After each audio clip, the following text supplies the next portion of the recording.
ini, yaitu technological, pedagogical, and content knowledge.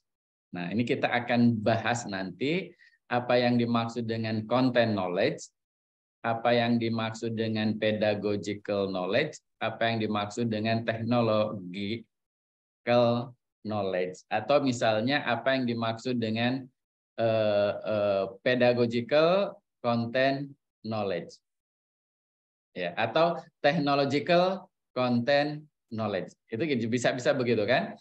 Atau technological pedagogical knowledge. Nah, mana yang disebut dengan TPK, gitu ya? Kira-kira begitu ya. Oke, kita lihat seperti ini, adik-adik sekalian.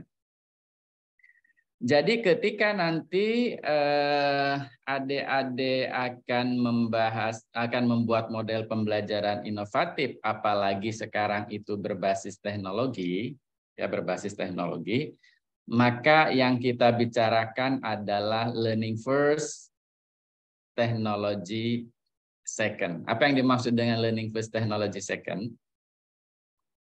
Kita kedepankan pembelajarannya, bukan mengedepankan teknologinya, begitu ya. Jadi kita tidak ingin menggadaikan efektivitas demi efisiensi. Efektivitas itu kan ketercapaian pembelajaran ya. Efisiensi itu maksudnya jangan sampai hanya ingin mengejar cepat, mudah gitu ya dengan teknologi ya, mudah, murah misalnya dan lain sebagainya dengan teknologi. Tapi yang akan kita utamakan adalah learning first, technology second. Nah, saya tanya nih, Mita kemarin masih ingat kasus 1, 2, 3? Kasus ilustratif yang saya sampaikan di hari Senin? Mitra Ayu, Santri Ayu? Maaf Kak, Pak, kemarin nggak ikut Pak. Oke, nggak ikut. Yang Suci masih ingat Suci Hanafiyah? Saya juga kemarin nggak ikut, Pak. Oke, Nauratul? Nazibah masih ingat?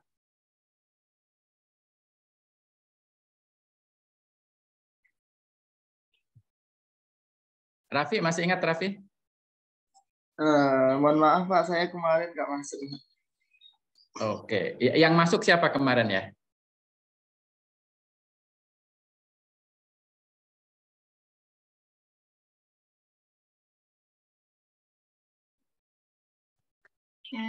Pak Fauziah kemarin ada kan? Silakan.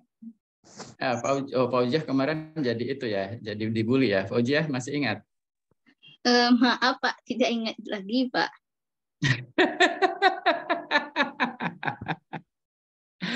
Oke, enggak ya, kita akan bahas ini ya teman-teman sekalian. Nanti kita ingatkan lagi deh. Oke. Oke, saya ingin bahas ini nanti bagaimana kita bisa mengoptimalkan teknologi yang membelajarkan begitu ya teman-teman sekalian. Yang konsep yang akan kita bahas ini adalah nanti ada teorinya daripada Sulman yang dikembangkan oleh Kohler dan punya Misra ini menjadi yang disebut dengan technological, pedagogical, and content knowledge ya. Oke, sekarang saya ingin ulangi saja dulu contoh kasusnya supaya kita bisa memberikan posisi di mana kedudukan antara PCK yang dikembangkan oleh Sulman dan juga technological and pedagogical content knowledge yang dilanjutkan gitu ya oleh Kohler dan Misra gitu. Jadi teori baru. Jadi awalnya PCK menjadi technological, pedagogical, and content knowledge gitu ya. Oke. Kalau misalnya Haira mau ngajar, ya Haira ya, mau ngajar silat Jawa misalnya, nah, gitu ya, atau apa, berarti Haira harus menguasai materinya. Betul enggak? Betul, Pak. Harus menguasai apa yang akan diajarkan. Itu namanya konten kan. Nah, itulah yang disebut dengan content knowledge. Ya, tapi content knowledge juga nggak cukup. Tapi harus tahu, ya, Mita misalnya harus bisa juga bagaimana konten itu, ya, diajarkan kepada peserta belajar itu dengan cara tertentu sehingga pembelajarannya efektif. Itu namanya pedagogic knowledge. Ya, misal ya. Misal Suci itu harus menguasai bagaimana melaksanakan pembelajaran dengan metode demonstrasi. Ya, misal ya, atau metode praktek, atau metode simulasi, atau metode sosiodrama, atau metode apa lagi? Games gitu ya. Atau metode lecture misalnya ya. Nah, jadi kapan lecture, kapan ini dan lain sebagainya. Maka Suci itu berarti harus menguasai tentang pedagogic knowledge. Ya kan begitu ya? Ya itu namanya pedagogic knowledge gitu.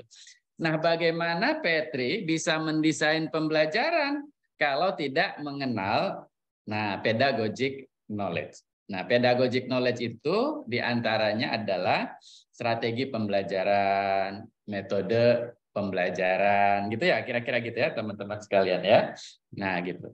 Nah, bagi kita sebagai teknolog pendidikan, kalau misalnya diminta mendesain pembelajaran, ketika misalnya suatu saat nanti Ulfa kerjanya di sekolah, ya misal ya Ulfa kerja di sekolah, kemudian diminta untuk mendesain pembelajaran, ya mata pelajaran IPA, gitu ya kayak gitu, oleh guru di sekolah kan gitu.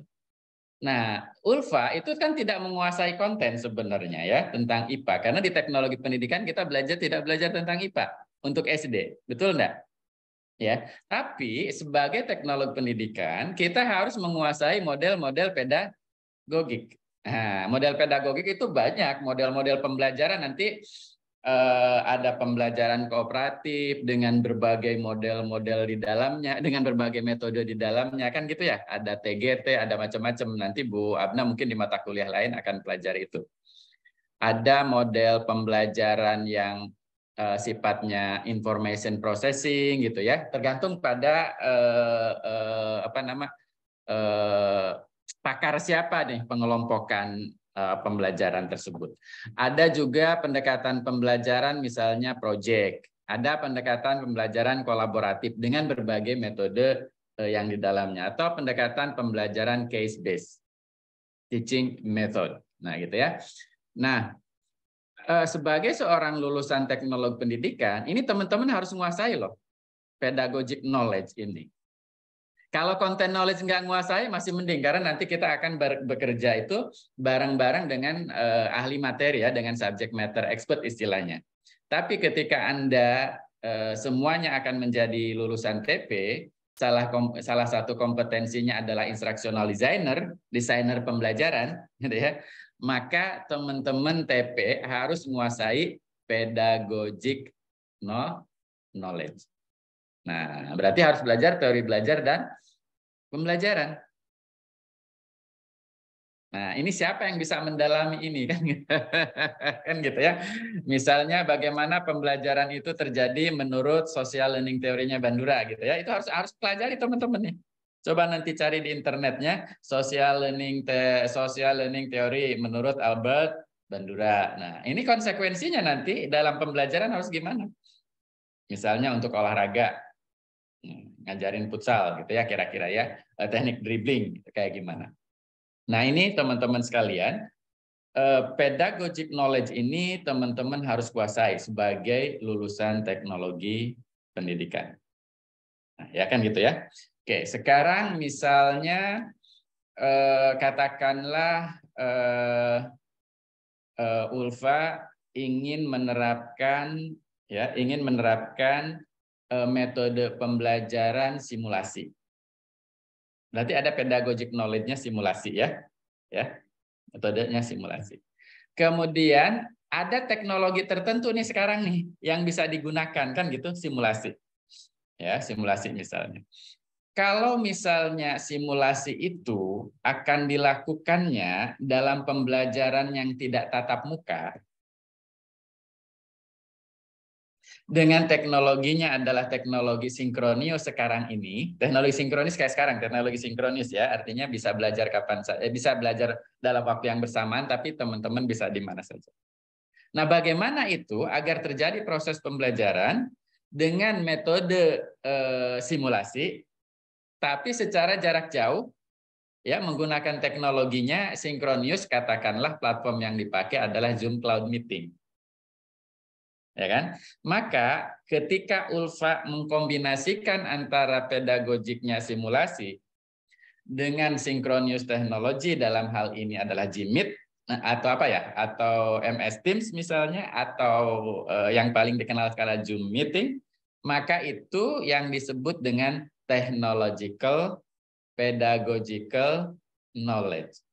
Ya, artinya Ulfa punya kompetensi bagaimana menerapkan pembelajaran tatap maya Zoom Meeting ini misalnya untuk pembelajarannya yang dilakukan dengan simulasi. Ya kan? Gitu ya. Atau misalnya Ulfa ingin memberikan pembelajaran simulasi tersebut, tapi tidak menggunakan teknologi sinkronis, teknologinya teknologi asinkronis ya, misalnya dengan menggunakan LMS, Google Classroom atau Moodle gitu ya. Bagaimana simulasi tersebut bisa dipelajari dengan menggunakan teknologi asinkronis. Nah, maka itu yang disebut dengan TPK, Technological Pedagogical Knowledge. Ya kan? Gitu kan? Nah, kemudian ketika Ulfa misalnya ingin membelajarkan topik tentang interaksi pembelajaran online, misalnya nih mata kuliahnya ya, apa topiknya interaksi pembelajaran online, ya, dengan metode simulasi, tapi dilakukannya secara asinkronus menggunakan LMS. Nah, berarti sudah menggabungkan antara technological, pedagogical, and kontennya apa? Nah, ada kontennya kan? Konten yang dipelajarinya itu apa? Nah, interaksi online dalam pembelajaran. Itu kira-kira begitu ya. Nah, sekarang saya ingin berikan lagi contoh kasus yang kemarin ya. Saya ulang lagi ya Bu Abna ya, supaya nanti kita kaitkan dengan TPCK ya. Kemarin itu kasus yang kita angkat adalah satu mata pelajaran IPA di SD yang dilakukan oleh seorang guru di kaki Gunung Merapi ya. Kaki Gunung Merapi ya. Gurunya namanya Haira. Ya, gurunya namanya Haira. Nah, di kaki Gunung Merapi tersebut ya, kaki Gunung Merapi tersebut ada sekolah dasar ya, gurunya Haira, belum ada listrik ya, mungkin masih pakai telanjang kaki ke sekolah juga gitu, kayak saya waktu SD dulu telanjang kaki Bu Abna kalau ke sekolah, jadi nggak pakai sendal, alas sekolahnya aja masih tanah gitu ya, kita nggak ada ini. Kemudian Haira ingin membelajarkan siswa-siswinya, tujuan pembelajarannya siswa dapat menjelaskan perubahan wujud zat begitu ya, perubahan wujud ya, perubahan wujud dengan dengan contoh konkret dalam kehidupan sehari-hari gitu kan. Nah, dari dia anak-anak itu dapat mencontohkan. Nah, ini situasinya seperti itu teman-teman sekalian. Berarti Haira kan harus punya content knowledge tuh, tentang perubahan wujud, kan gitu ya, perubahan wujud gitu ya. Nah, ada cair, ada padat, ada gas dan lain sebagainya begitu, dan berubah dan sebagainya. Oke. Nah, apa yang dilakukan oleh Haira dalam kasus kemarin ya? Apa yang dilakukan oleh Haira adalah setelah masuk dalam kelas, Haira mengajak anak-anak bermain di luar kelas. Ya, dikumpulkan di bawah pohon rindang. Nggak tahu Di kaki Gunung Merapi ada pohon rindang nggak sekolahnya gitu Haira? Ada ya? Nah, kira-kira gitu ya. Nah, kemudian Haira melakukan permainan. Permainan itu ditujukan untuk membagi siswa-siswi menjadi 3 kelompok. Nah, ada kan permainan gitu ya, kira-kira Haira ya, untuk bagi kelompok, terserah lah kayak gimana permainannya. Oke. Setelah permainan itu dilakukan, ya, nah kemudian Haira melakukan satu role play, bermain peran. Ya, ada anak-anak untuk satu kelompok itu berperan sebagai satu kurungan, karena bermain perannya itu main peran musang dan ayam, ya kan? Satu berperan sebagai musang, satu berperan sebagai ayam, kelompok yang lain anggota kelompok itu berperan sebagai kandang yang mengurung ayam itu, kan gitu ya? Oke. Nah, kelompok 1 oleh Haira dibuat orang-orangnya itu anggota kelompoknya supaya berpegangan sangat erat dengan tujuan agar menjaga ayam itu tidak bisa ditembus oleh musang. Nah, kelompok 2 agak rapat dikit, ya gitu ya. Nah, kemudian kelompok 3 agak renggang. Sama gitu, masing-masing ada ayamnya, masing-masing ada musangnya, kan gitu ya, kira-kira begitu. Lalu dilakukanlah permainan menangkap ayam oleh musang yang dijaga oleh anggota kelompok, kan gitu ya teman-teman sekalian ya. Nah, terjadilah permainan tersebut. Oke, simulasi selesai. Nah, setelah itu Haira mengajak anak-anak duduk ya, melakukan refleksi sambil menjelaskan bahwa itulah zat padat untuk kelompok 1. Kenapa zat padat? Karena ikatan-ikatan molekulnya begitu kuat. Nah, jadi sambil nanya Haira, kenapa ya kelompok 1 nggak bisa nangkap ayam nih? Kan gitu ya. Nah, karena ikatan-ikatan molekulnya begitu kuat. Nah, itulah yang namanya zat padat.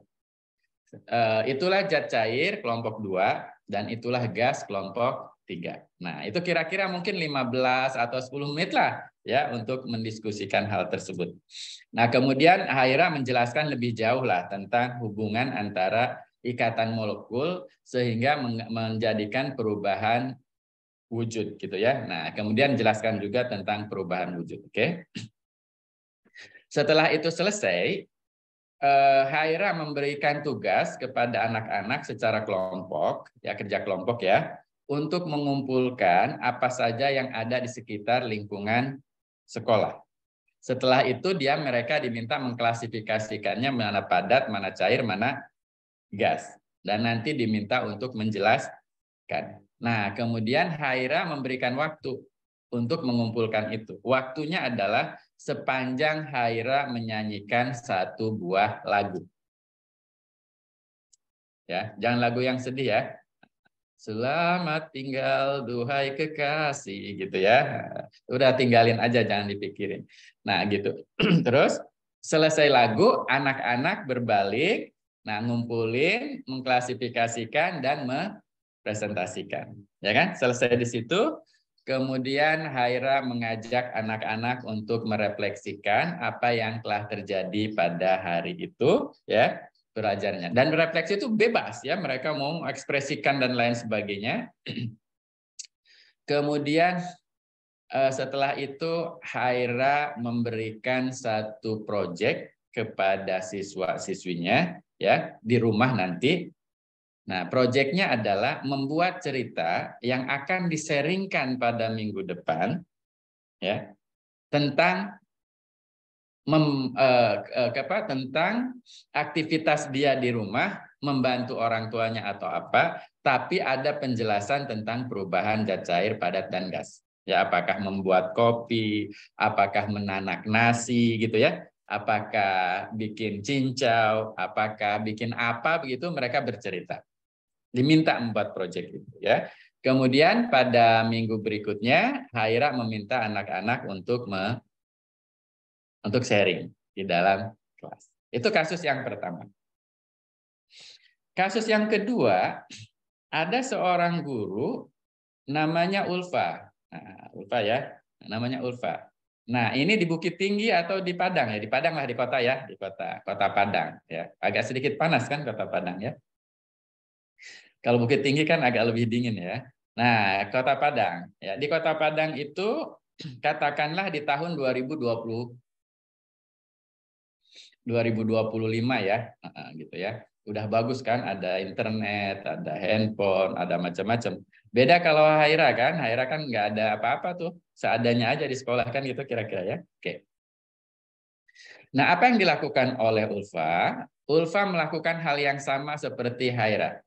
Ya, mengajak anak-anak keluar, membuat permainan untuk bagi kelompok, ya. Kemudian Ulfa melakukan role play, ya, main peran ayam dan musang sama. Kemudian setelah itu mengumpulkan anak-anak menjelaskan zat cair, padat dan gas, ya, khususnya tentang perubahan itu karena adanya ikatan molekul. Setelah itu Ulfa meminta anak-anak untuk kerja kelompok dengan cara apa? Meminta anak-anak untuk memotret apa yang bisa dipotret di sekolah tersebut. Kalau Haira kan nggak mungkin bisa motret ya, orang listrik aja nggak ada ya. Itu kan tahun 70-an lah gitu, 80-an ya. Orang tua Haira aja belum lahir kayaknya. Ya, kira-kira begitu. Nah, setelah itu setelah selesai menyanyikan sebuah lagu, mereka melakukan pemotretan, masuk dalam kelas. Anak-anak itu diminta untuk mengklasifikasikannya. Nah, ceritanya di kelas ada komputer ya, berkelompok ya, ada laptop. Nah, mereka menyajikannya dalam bentuk PowerPoint silakan, dalam bentuk apapun silakan, dan setelah itu mempresentasikannya di kelas secara kelompok. Ya. Kemudian setelah itu Ulfa meminta anak-anak untuk membahas kejadian hari itu atau melakukan refleksi. Ya kan, refleksi dalam kelas. Setelah itu selesai, sambil refleksi, sambil Ulfa menjelaskan lebih jauh tentang perubahan wujud dengan berbagai contohnya, begitu ya. Nah, setelah itu mengakhiri kelas, Ulfa membuat rencana tindak lanjut dengan memberikan proyek kepada anak-anak untuk membuat vlog. Ya kan? Kalau Haira tidak membuat vlog kan nggak mungkin membuat vlog ya waktu itu ya. Nah, tapi kalau Ulfa karena itu tahun 2025 ya, membuat vlog. Ya kan? Membuat vlog, membantu orang tua, dan dalam vlog tersebut menceritakan tentang perubahan wujud zat gitu ya. Nah, apakah dia membantunya tadi nanak nasi kayak bikin bubur kayak bikin teh manis kayak atau apapun lah terserah, tapi dia buat vlog dan ada ceritanya gitu. Ya, untuk anak-anak SD. Oke. Nah, setelah itu minggu depan vlog itu ditayangkanlah di kelas, ya gitu ya. Nah, dibahas oleh semua kelas yang lain. Oke. Setelah itu sekolah mengupload vlog yang dibuat anak-anak ke kanalnya YouTube sekolah, misalnya gitu kalau sekolah punya kanal YouTube. Ya. Nah, kemudian Ulfa meminta agar orang tuanya itu memberikan komentar. Wajib itu orang tua memberikan komentar ya ke dalam apa yang dilakukan oleh anak-anak atau mungkin juga sanak famili yang lain. Itu kasus yang kedua ya teman-teman sekalian ya. Oke, kasus yang ketiga ada guru namanya siapa nih ya? Yang nggak ada kameranya aja ya, kameranya nggak muncul ya. Duta namanya. Duta apa Erlangga ya? Erlangga Hartarto nih kayaknya ponakannya itu. Ketua Golkar. Duta. Nah, Duta adalah seorang guru SD di Kota Padang. Sama ya, ingin belajarkan cair dan gas dan padas dan gas tadi. Dia baru mendapatkan pelatihan tentang membuat slide presentasi dengan Canva, bisa insert gambar, bisa insert animasi, bisa bikin video dan lain sebagainya. Ya. Nah, sebelum belajar semalam sebelum besoknya ngajar, Duta membuat slide presentasi sebanyak 20 slide yang menjelaskan perubahan wujud. Ya, nyampe kelas, menyapa, ya, kemudian buka laptop, ya, nyalakan LED, udah nggak pakai LCD lagi kan? Nah, pakai LED kan sekarang Maya, nah, gitu ya, nyambungnya ke LED kan gitu ya, nah, nggak ada lagi layar yang kayak yang putih gitu nggak gitu. Ini kan udah zamannya beda gitu kira-kira ya. Terus Duta menjelaskan tentang zat cair, padat, dan gas kepada siswa. Siswanya melihat, memperhatikan, tanya jawab, setelah itu ulangan. Ada 3 kasus ya? Ya kan? Ada 3 kasus. Oke. Kemarin sudah saya tanyakan bahwa teman-teman sekalian, di antara 3 kasus tadi, manakah yang pembelajarannya itu adalah inovatif? Ya kan? Manakah dari ketiga kasus tersebut yang itu merupakan teknologi pembelajaran banget? Masih ingat ya kemarin? Raffi, yang kasus 1 itu teknologi pembelajaran banget atau inovatif enggak? Menurut Raffi? Inovatif, Pak. Ya? Inovatif, Pak. Dibandingkan dengan kasus 3? Kasus 3 biasa saja, Pak. Kasus 2? Kasus 2 itu teknologi, Pak. Soalnya dia ngevlog. Kasus 1 teknologi pembelajaran bukan? Menurut saya enggak, Pak. Enggak. Kasus 3 teknologi pembelajaran enggak? Teknologi cuman kurang inovatif, Pak. Kurang inovatif. Oke. Rizka. Nah, Rizka kemarin udah jawab ya. Rizka, kasus 1 teknologi pembelajaran enggak? Iya Pak, kemarin juga Bapak jelaskan kalau Oke. ketiga kasus itu termasuk teknologi pembelajaran juga.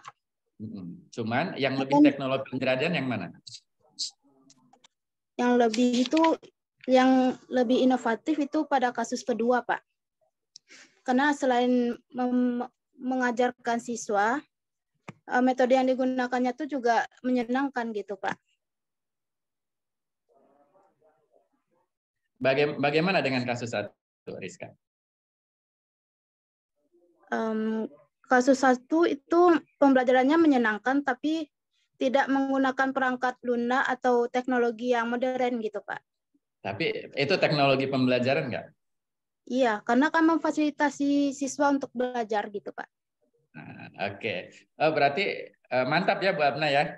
Jadi Rizka dapat nilai A ya.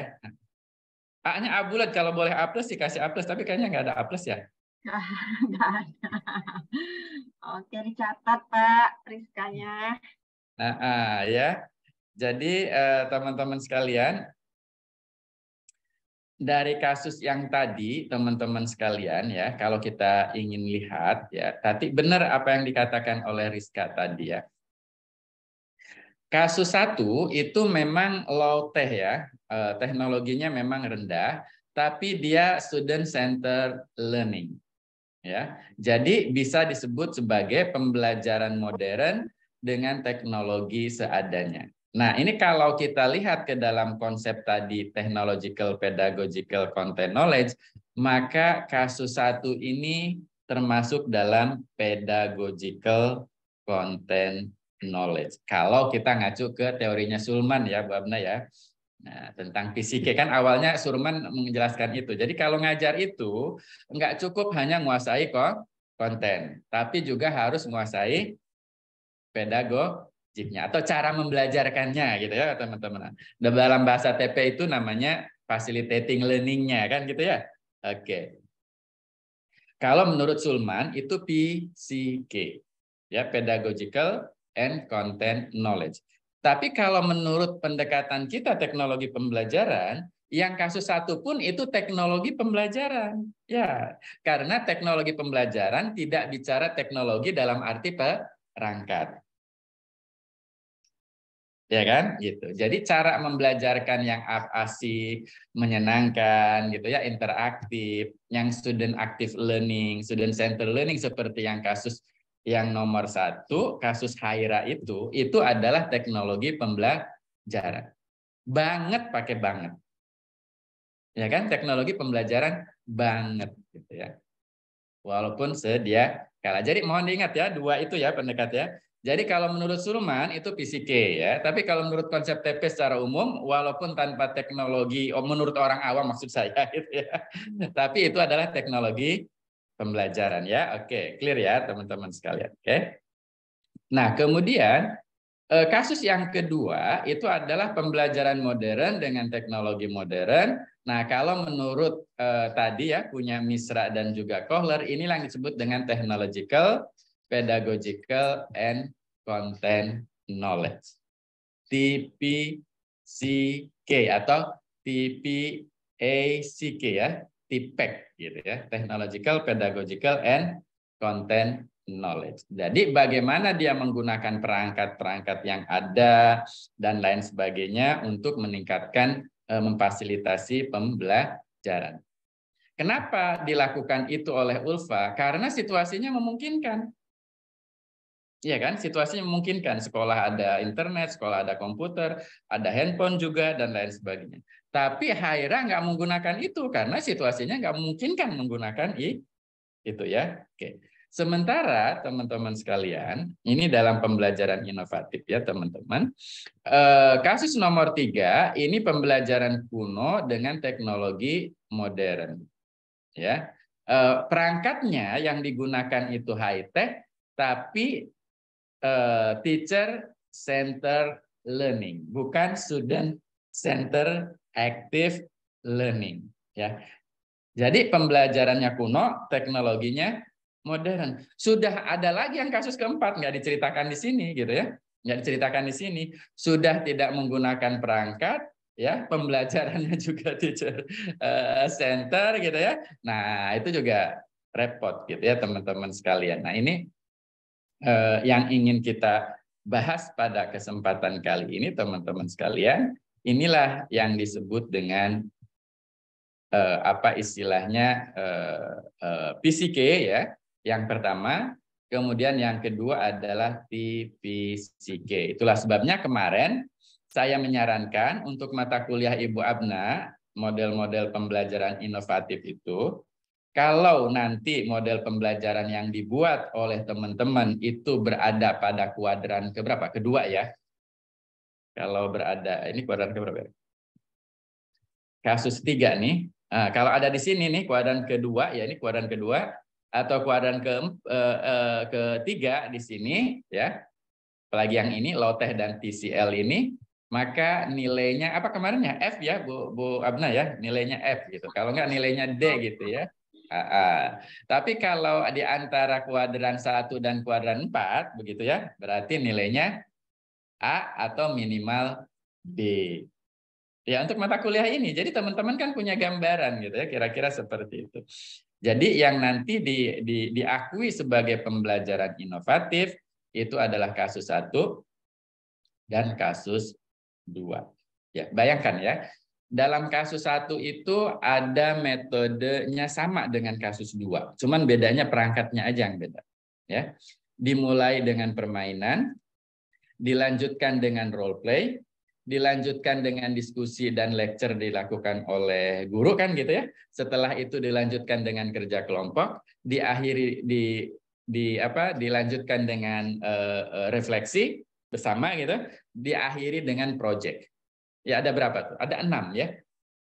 Ada 6 metode yang dikombinasikan dalam satu topik ya, hanya 2 jam pelajaran kan itu paling ya, 2 kali 45 menit lah kali itu kayaknya gitu, kira-kira begitu, dilanjutkan di situ ya. Begitu pula yang dilakukan oleh ULFA kan sama kan, mulai dari permainan, kemudian role play ya kan gitu ya, kemudian diskusi dan juga lecture yang dilakukan itu sama kan, itu kerja kelompok, presentasi, kemudian ada refleksi, dilanjutkan dengan project kan gitu ya. Nah, itu mengkombinasikan seperti itu, itulah yang dimaksud dengan inovatif. Dan inovatif itu tidak harus hal yang modern. Ya kan, gitu ya. Nah, gitu kira-kira begitu. Coba bayangkan di kasus yang ketiga, ya. Kasus yang ketiga itu teacher center learning, hanya ceramah disampaikan oleh duta misalnya gitu ya. Kemudian siswa cuma mendengarkan dan ini tanya jawab, setelah itu ulangan. Kan cuma 3 ya. 3 metode ya. Jadi pedagogical knowledge-nya kering gitu ya. Kan gitu ya. Pedagogical knowledge-nya kering, content knowledge-nya tinggi, tapi ya di dirinya, di diri dosen, di diri gurunya saja kan gitu. Nah, sementara siswa-siswi hanya menjadi pendengar yang pasif. Ya, jadi pendengar yang pasif. Nah, padahal teman-teman sekalian, dengan pendekatan pembelajaran yang pada kasus yang pertama, itu ya, anak-anaknya itu dijamin, di samping dia memahami tentang konsep perubahan wujud, ya kan itu ya, yang namanya hard skill, Ya kan gitu? Dia menguasai daya serap materi tentang perubahan wujud dikuasai oleh siswa, kan gitu kan? Tapi tidak hanya itu, tapi soft skill-nya juga terbangun. Melatih kreatif, melatih percaya diri, ya, melatih bisa menyampaikan sesuatu di depan orang lain, gitu kan? Gitu kita communication skill-nya jadi terbangun. Ya, ketika minta bantuan untuk merekamkan vlognya kepada kakaknya, dia memintanya dengan gimana, itu kan belajar sikap juga gitu, akidah, akhlak dan lain sebagainya gitu ya. Nah, itu banyak sekali yang diperoleh ketika dilakukan dengan pendekatan pembelajaran pada kasus 1 yang inovatif tadi dan juga kasus yang kedua ya. Sementara kalau pada kasus yang ketiga ya wassalam lah gitu ya, kira-kira begitu ya anak-anak ya. Kasus yang ketiga kan seperti kuliah sekarang ini kan ya. Nah, gitu ya. Gitu. Kira-kira begitu. Oke. Ramos silahkan. Izin bertanya Pak sedikit. Ya. Sebelumnya maaf off cam Pak. Di sini kan terkait kasus 1 dan kasus 2 tadi Pak. Kan di sini misalnya Ramos nih udah memaksimalkan penggunaan dari teknologi tadi pada pembelajaran Pak. Kayak kasus 1 itu Ramos sudah inovatif banget misalnya. Terus untuk kasus 2 udah menerapkan teknologi yang memang bisa diterapkan lah pada suatu pembelajaran gitu kan Pak. Nah jadi yang Ramos tanyakan, tetapi bagaimana kalau misalnya dari pesertanya didiknya lagi tuh apa ya Pak? Kita nih udah memfasilitasi mereka, tetapi kembali ke peserta didiknya itu bagaimana lagi Pak? Kalau misalnya mereka tuh nggak bisa juga gitu Pak. Kira-kira begitu Pak, kembalikan. Ya. Seperti sekarang ini. Kan gitu ya Mas ya. Nah, gitu, seperti sekarang ini. Tapi itu kenapa seperti sekarang ini terjadi? Karena dari SD, SMP, SMA, memang yang namanya belajar itu adalah mendengarkan guru ngajar. Dan ini terbawa sampai kuliah, kan begitu ya teman-teman sekalian. Nah, jadi stigma yang ada di diri mahasiswa itu mostly ya, kebanyakan kita itu, yang namanya belajar itu adalah dosen masuk dalam kelas, menjelaskan materi, kita mendengarkan, setelah itu lulus ujian. Itu stigma. Itu terjadi, kebanyakan terjadi di kita alami ketika kita kecil. Nah, sekarang pertanyaan Ramos, gimana nanti katakanlah Ramos jadi guru, misal ya, jadi guru. Anak-anaknya tidak mau nih disuruh gini gitu dan lain sebagainya gitu ya. Kemudian nyerah saat itu. Nah, itu yang jadi repot. Saya bilang kepada guru-guru, kalau terus-terusan dibiasakan begitu, mereka akan begitu terus. Contoh ya, ketika mereka diminta untuk menyajikan presentasi di depan kelas, ya kan, misalnya Ramos ya, kok sepertinya dia nggak presentasi gitu di awal ya, sepertinya ya, dia maju atau nggak mau maju lah gitu, nggak mau maju gitu ya. Nah, tapi ketika diberi kesempatan berikutnya, dia udah punya kepercayaan diri, dia berani maju, kemudian tak sepatah kata pun keluar, itu bukan berarti nggak berhasil Ramos, tapi kita harus terus upayakan itu. Ya, di anak-anak ini. Nah, nanti Ramos deketin tuh anaknya. Ini contoh candaan aja sih. Deketin itu, coba cium keteknya, bau nggak? Nah, kalau bau gitu ya, misalnya Raffi suruh maju ke depan, gitu, terus tak bersuara sedikit pun ya gitu. Tapi kalau Ibu Abna deketin, kemudian cium baunya, keteknya bau, berarti ada proses adrenalin di situ. Sebenarnya gitu, anak itu sedang berusaha. Iya kan? Dan itu keberhasilan gitu, teman-teman sekalian. Coba teman-teman buktikan di minggu berikutnya itu mungkin akan keluar 2-3 kata untuk menyampaikan itu. Nah, itu yang harus kita jaga ya Ramos, supaya pembelajaran itu lebih interaktif seperti lebih interaktif seperti itu, dan itu akan memberikan lebih banyak pengalaman belajar. Kenapa? Karena ada challenging and authentic task gitu ya, yang kita berikan kepada siswa. Begitu.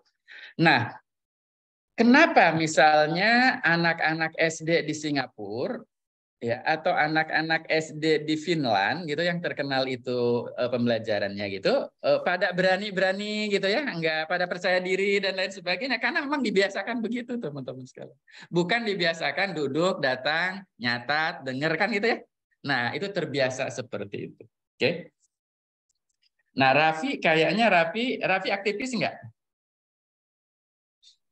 Jadi pemuda musola gitu atau apa gitu? Aktif di Hima gitu? Enggak. Enggak. Nah, gitu. Nah, kalau teman-teman lihat keponakan atau siapa yang di sekolahnya misalnya sering jadi ketua kelas gitu kan? Ya kan? Suruh jadi itu. Kan dia punya kepercayaan diri tinggi ya, misalnya gitu kira-kira begitu. Nah, kesempatan-kesempatan itu harus diberikan kepada anak-anak gitu, Ramos gitu ya. Nah, sehingga memang harus bersabar sih. Tapi teman-teman sekalian ada satu sih memang kalau ada rewardnya anak-anak, oh oke, nanti dapat bintang, oh nanti dapat ini kalau untuk anak TK kan gitu, mereka pada seneng kok gitu kira-kira begitu ya. Nah jadi ada rewardnya yang kita berikan. Nah kalau untuk mahasiswa rewardnya itu adalah nilai. Rewardnya itu adalah nilai.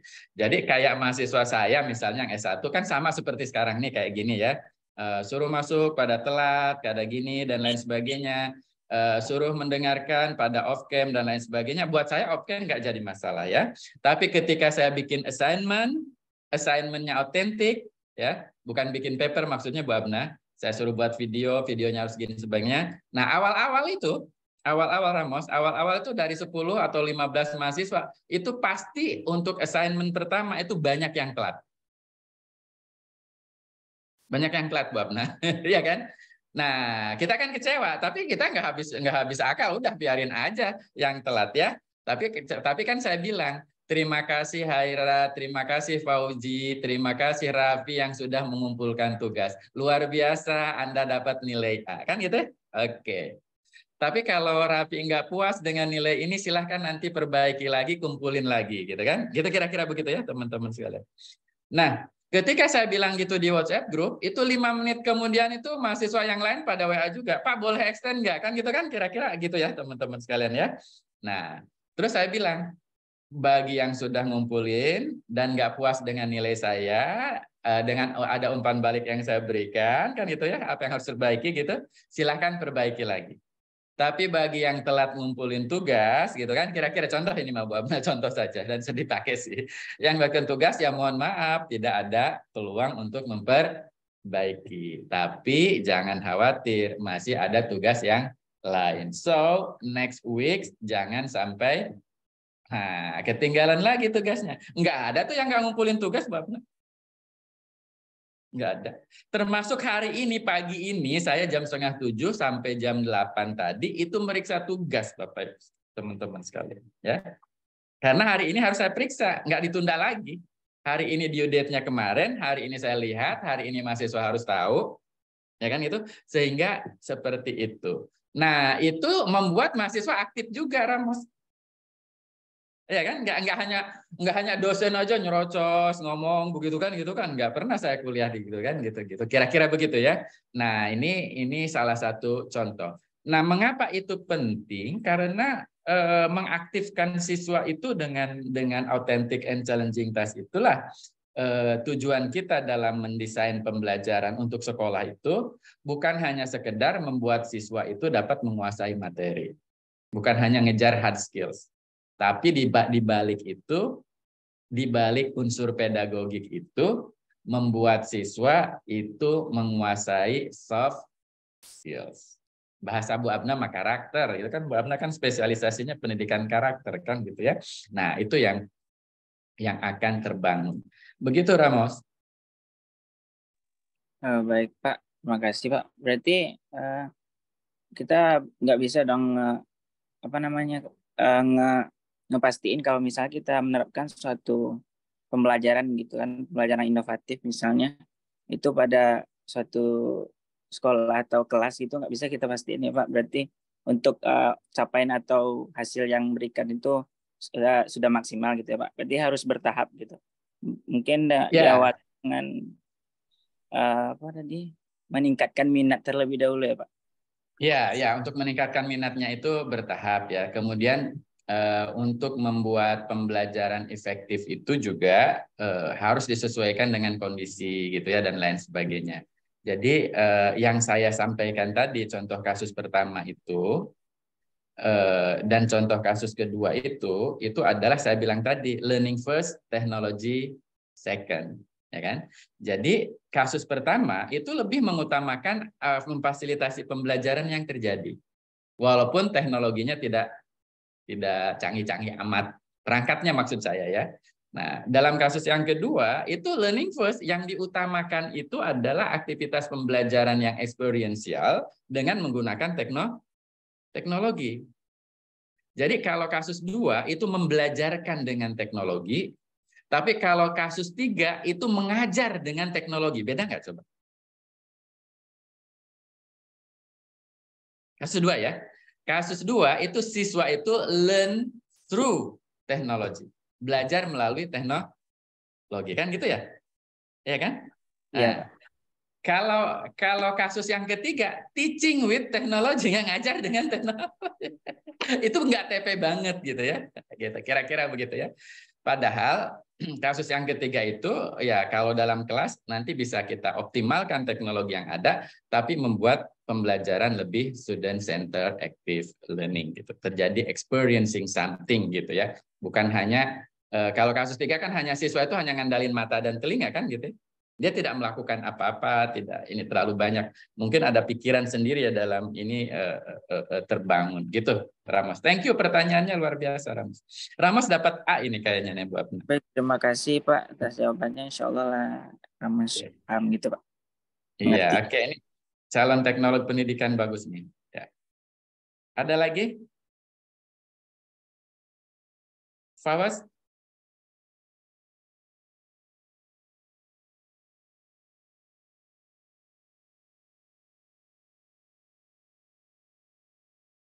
Oke, jadi Septia silakan. Baik, terima kasih Pak. Jadi sebelumnya perkenalkan nama saya Septia Kaputri. Lagi mati lampu di sana ya, gelap amat ya. Iya Pak, lagi mati lampu. Jadi bertanya kalau tadi kan Bapak memberikan 3 kasus kan Pak. Nah, 3 kasus itu berbeda-beda dan cara penyelesaiannya pun juga berbeda-beda. Nah, jadi kita sebagai seorang teknolog ini bagaimana caranya untuk menentukan model ataupun desain yang tepat untuk kita berikan kepada peserta didik itu, karena ada beberapa perancang model yang masih belum memahami hal tersebut. Jadi untuk kita bisa menerapkan itu dan menjadikan model terbaik untuk di kelas itu, Pak. Terima kasih, Pak.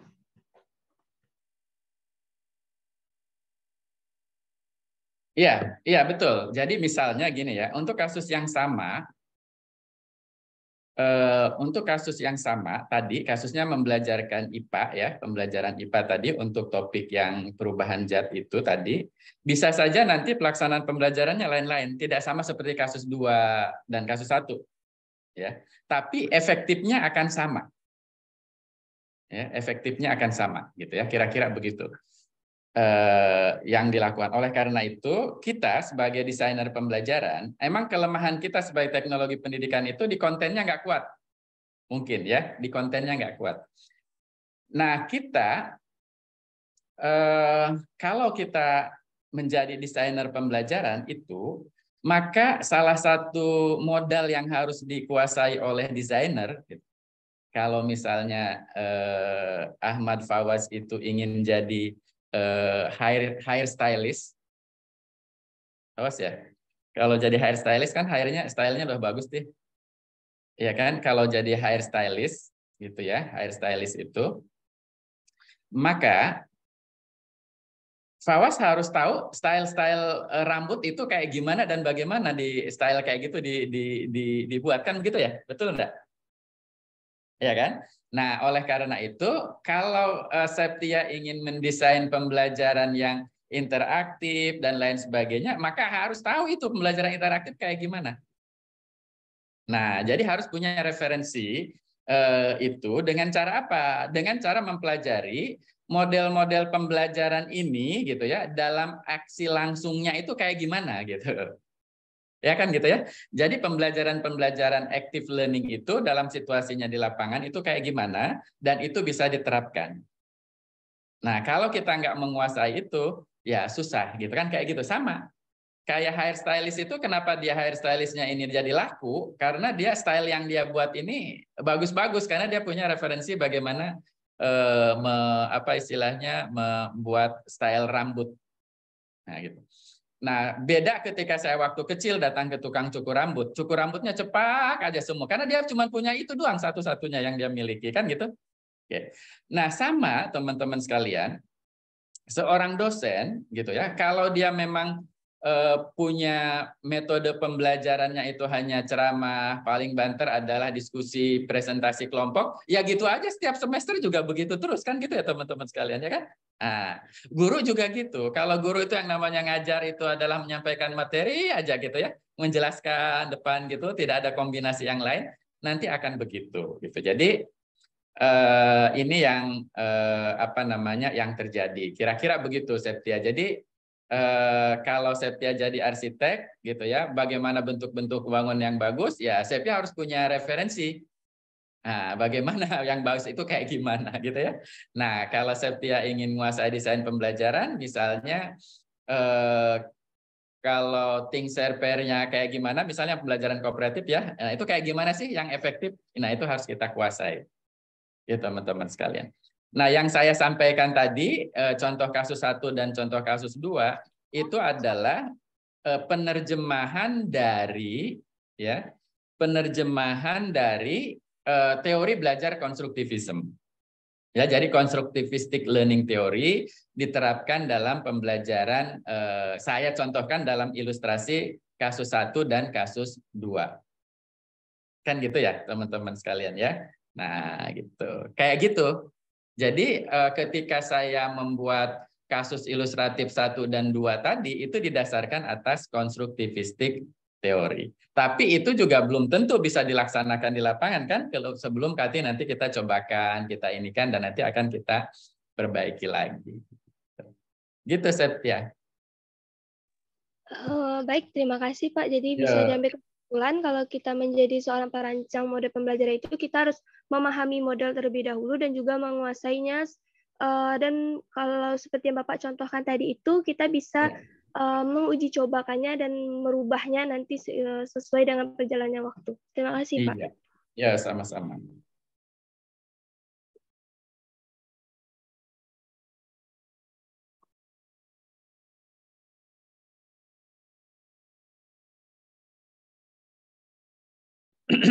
Ada lagi teman-teman? Oke, kita lanjut ya. Kita bahas satu-satu tadi yang apa namanya penjelasan per komponennya ya, teman-teman ya. Kita bedah satu persatu ya. Mana CK, mana PK, mana TK, mana PCK, mana TCK, mana TPK, mana TIPEK-nya gitu. Kira-kira begitu ya. Mana content knowledge, mana pedagogic knowledge, mana technological knowledge, mana pedagogic content knowledge, technology content knowledge, technology pedagogic knowledge, dan technological pedagogical content knowledge ya. Oke. Misalnya kita lihat kasus 1 ya, kasus 1 CK-nya itu adalah materi ya. Materinya adalah misalnya ini kasusnya bahasa Indonesia ya. Tapi yang kasus yang tadi materinya itu adalah perubahan wujud. Ya, zat cair, padat, dan gas, di dalamnya ada ikatan molekul yang memberikan perubahan wujud gitu ya. Nah, kemudian pedagogical knowledge-nya itu ada yang contoh kasus tadi ada 5 atau 6 tadi ya. Misalnya permainan dapat meningkatkan engagement kalau kita tahu ya. Kemudian yang kedua role play dapat memudahkan, misalnya kita dalam bayangan kita, role play itu dapat memudahkan siswa untuk mengaitkan satu konsep dengan konteks gitu ya, gitu. Kita misalnya ini dalam benak kita. Kemudian setelah itu teman-teman setelah tadi melakukan role play ya, kemudian melakukan apa tadi? Penjelasan kan ya oleh guru ya. Nah, ini masih pedagogik. Jadi ada diskusi dan ada penjelasan mendalam sambil refleksi. Kemudian setelah itu dilakukan kerja kelompok. Nah, kerja kelompok ini misalnya kita punya asumsi bahwa dengan kerja kelompok akan lebih meningkatkan pemahaman siswa dan dapat meningkatkan kemampuan soft skills yang lain gitu ya. Nah, kita menggunakan kerja kelompok, kemudian setelah itu refleksi dan dijadikan proyek. Nah, dengan proyek itu akan menguatkan penguasaan siswa akan materi dengan konteks. Nah, sehingga ketika pedagogic knowledge ini digabungkan dengan content knowledge ini, jadilah PCK-nya, diterapkanlah authentic task, di mana ada permainan ya di dalamnya ya, ada apalagi tadi, ada role play ya, ada kerja kelompok dan lain sebagainya gitu ya, untuk mencapai tujuan pembelajaran tersebut. Nah, di sini jelas sekali ini CK-nya, PK-nya, dan juga PCK-nya. Ini untuk kasus yang satu ya. Untuk yang satu. Kasus yang satu. Sehingga pembelajarannya itu memang didasarkan atas kontennya ini, pedagogiknya tadi ada 5 ya. Gitu kira-kira begitu. Ya tidak harus 5 kan gitu ya. Boleh yang lain-lain.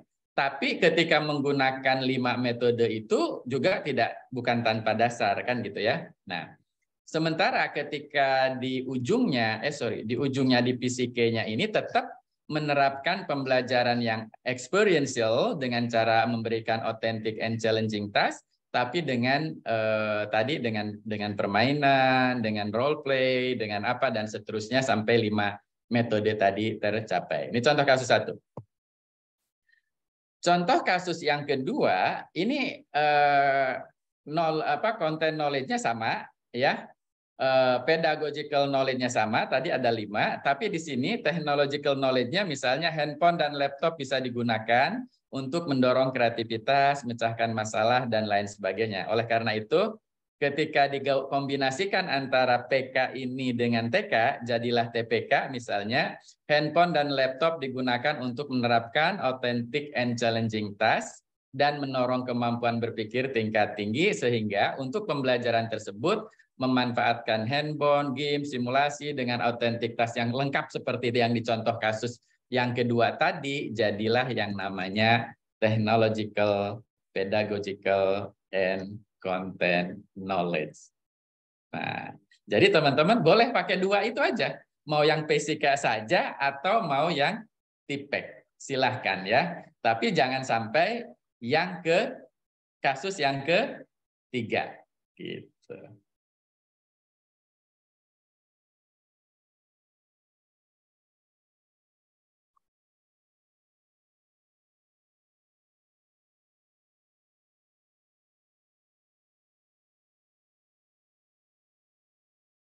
Oke, gimana? Ada pertanyaan teman-teman?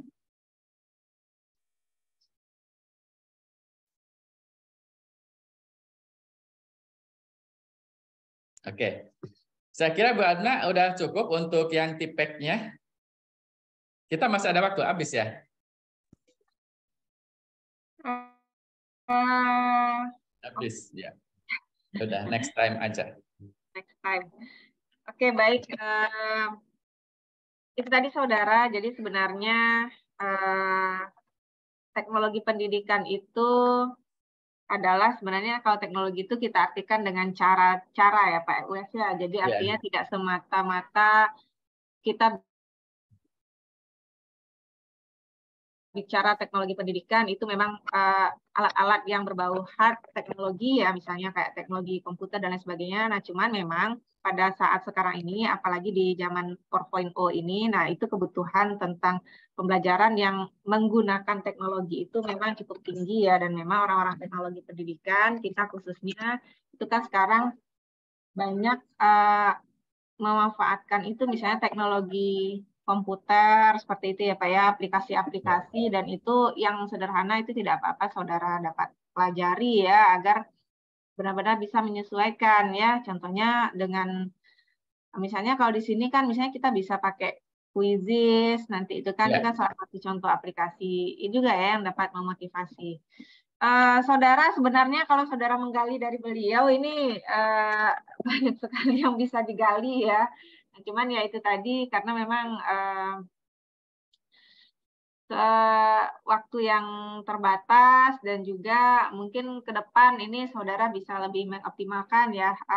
YouTube beliau itu masih terbuka dan barangkali kalau ada memang pertanyaan-pertanyaan yang memang perlu dipertanyakan, itu nanti bisa komen di sana juga ya Pak Prof ya. Jadi bisa silakan. Silakan mungkin closing statement-nya dari Pak Wes ini gimana sebenarnya biar mereka ini, kalau saya sih mengharapkan memotivasi mereka lagi biar menjadi teknolog pendidikan yang baik dan benar ke depannya, itu apa yang harus mereka persiapkan ini Pak. Karena kalau dari dosen lain yang bicara mungkin mereka mendengarkan, kalau saya sudah berapi-api. Iya, udah bosan ya.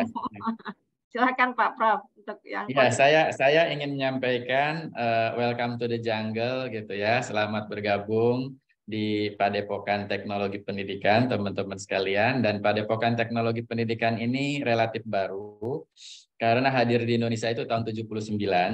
Jadi lebih tuaan saya sebenarnya gitu ya daripada teknologi pendidikan hadir, dan karena Padepokan TP itu adalah baru berarti kan jurus-jurus mautnya juga belum dikenal di dunia persilatan pendidikan, kan begitu ya teman-teman sekalian ya. Nah, jadi salah satu jurus maut teman-teman itu adalah kalian bisa menjadi seorang instructional designer. Desainer ya, bukan desainer rambut, bukan desainer fashion gitu ya, tapi desainer pembelajaran. Nah, oleh karena itu saya hanya memberikan contoh bagaimana pembelajaran itu yang baik. Ya, contoh pembelajaran baik itu adalah yang experiential, yang kontekstual, yang student center active learning. Nah, sengaja saya berikan 2 contoh kasus tadi supaya kita tidak melihat bahwa yang namanya pembelajaran itu adalah yang efektif itu walaupun tanpa perangkat yang canggih, yang paling penting adalah efektif. Itu yang paling penting. Jangan sampai nanti perangkatnya canggih tapi seperti kasus nomor 3. Gitu aja sebenarnya. Nah, itu adalah tugas seorang teknolog pendidikan untuk meluruskan itu. Karena sebenarnya yang terjadi di Indonesia, ini hasil penelitian saya tahun 2009, di beberapa sekolah yang bertaraf internasional, yang RSB dan dulu ada bertaraf internasional dan yang R-nya gitu ya, bertaraf internasional. Iya. Nah, dari hasil penelitian saya, ketika sekolah itu memiliki perangkat teknologi yang bagus, ya ternyata yang terjadi adalah seperti kasus nomor 3, bukan nomor 2 gitu maksudnya begitu. Ya, padahal banyak sekali sekolah-sekolah yang bukan bertaraf internasional, yang itu di pelosok sana, jauh di sana, itu ternyata pembelajarannya lebih efektif seperti kasus nomor 1. Dan sebenarnya itulah teknologi pendidikan. Nah, ya jadi tugas kita lah sebagai teknolog pendidikan itu meluruskan hal tersebut. Nah, gitu. Jadi selamat bergabung di dunia persilatan Padepokan Teknologi Pendidikan. Kapan-kapan datanglah ke Lembah Daksinapati di Rawamangun, Universitas Negeri Jakarta. Itu Padepokan TP UNJ itu di Lembah Daksinapati. Nah, karena kami gedungnya gedung Daksinapati. Oh, siap. Iya, jadi padepokannya gitu ya, kira-kira begitu. Ya, kita berharap setelah semester akhir teman-teman sudah bisa turun gunung ya, meluruskan hal ini di dunia persilatan pendidikan. Jadi saatnya teknologi pendidikan memberikan warna dalam dunia pendidikan di Indonesia. Ya, baik.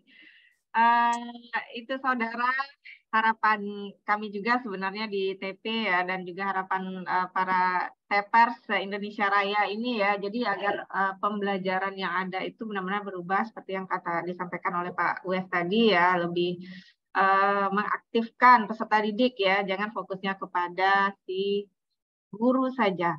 Oke saudara, jadi banyak sekali sebenarnya yang masih perlu kita diskusikan. Nah, cuma memang waktu yang membatasi kita, dan mudah-mudahan saudara dapat mengambil manfaat ya dari pertemuan kita ya. Sebenarnya kita mempersiapkan pertemuan ini juga jauh-jauh hari, tapi mudah-mudahan karena ini program perdana barangkali ya, mudah-mudahan ke depan ini juga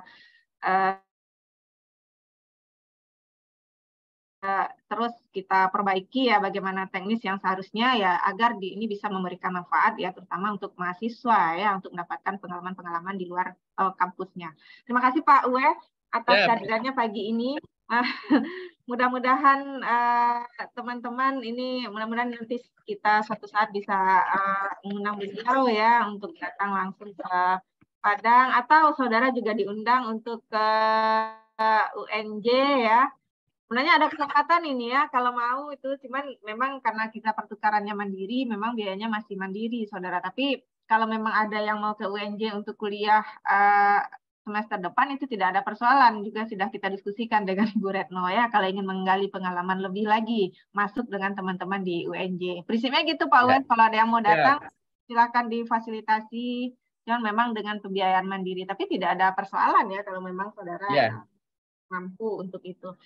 Sekali lagi terima kasih Pak Uwe, terima kasih saudara-saudara, terima kasih Bu Ami yang sebagai host di TP.